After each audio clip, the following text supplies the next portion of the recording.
बीच फिलिस्तीन के एक सामाजिक कार्यकर्ता के मुद्दे पर इजराइल और फ्रांस आमने सामने आ गए, क्योंकि इजराइल ने सालाह हमौरी नाम के उस सामाजिक कार्यकर्ता को फ्रांस भेज दिया। इजराइल की सरकार ने ऐसा इसलिए किया क्योंकि सालाह हमौरी के पास फ्रांस की नागरिकता थी। लेकिन इजराइल की सरकार के इस फैसले से उसके और फ्रांस के रिश्ते बिगड़ सकते हैं, क्योंकि फ्रांस ने इसे नियमों का उल्लंघन माना और सालाह हमौरी को वापस फ्रांस भेजे जाने पर ऐतराज जताया। जबकि इजराइल की सरकार ने डंके की चोट पर ऐलान किया और बयान दिया कि इंसाफ हो गया है और सालाह हमौरी को इजराइल से निकाल दिया गया है। इजराइल हमौरी को आतंकी मानता है, क्योंकि उसका कहना है कि सालाह हमौरी का संबंध कट्टरपंथी संगठन PFLP यानी popular front for the liberation of फिलिस्तीन से है और इसीलिए इजराइल ने हमौरी को देश से निकाल दिया। लेकिन फ्रांस ने इस कदम को गलत बताया। फ्रांस ने इजराइल से एक बार नहीं बल्कि कई बार कहा कि वो फिलिस्तीन के सामाजिक कार्यकर्ता को ना निकाले, लेकिन इजराइल ने अपनी सुरक्षा का हवाला देकर वही किया जो उसने सोचा था, क्योंकि हमौरी उस संगठन के वकील रह चुके हैं जो PFLP से संबंध रखने वाले फिलिस्तीनी कैदियों की मदद करता है। यही नहीं, हमौरी को यहूदी धर्मगुरु की हत्या की साजिश रचने के मामले में दोषी ठहराया गया था और वो 7 साल तक जेल में बंद थे।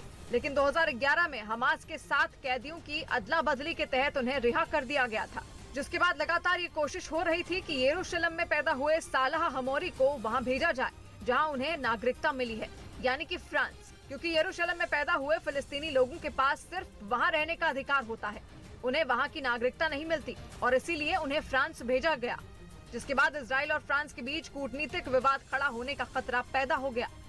और इधर महाराष्ट्र के पुणे में 2 बच्चों में रुबेला वायरस पाया गया है। इस साल महाराष्ट्र में रुबेला वायरस के मामले पहली बार सामने आए और रुबेला वायरस की चपेट में आए इन 2 बच्चों में एक महज 11 महीने का है, जिसे खसरे और रुबेला वायरस से बचाव के 2 टीके लगाए जा चुके थे, जबकि दूसरे बच्चे की उम्र 12 साल बताई गई। यही नहीं, एक दिन पहले पुणे में खसरे के 15 नए मामले भी सामने आए।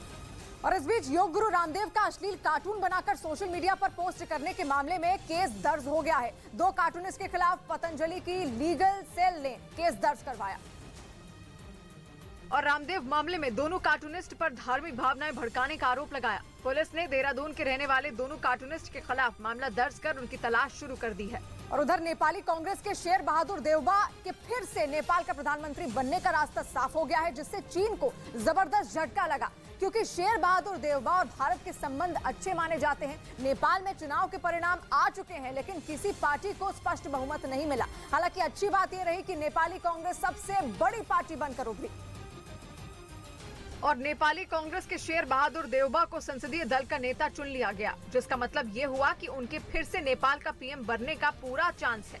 और ये चीन के लिए बुरी और भारत के लिए अच्छी खबर है, क्योंकि शेर बहादुर देउबा की छवि उन नेताओं की रही है जिनके भारत से अच्छे रिश्ते हैं। वो इसी साल भारत के दौरे पर भी आए थे और PM मोदी से उनकी मुलाकात हुई थी, जबकि इससे पहले KP ओली के कार्यकाल में भारत और नेपाल के संबंधों में खटास आ गई थी।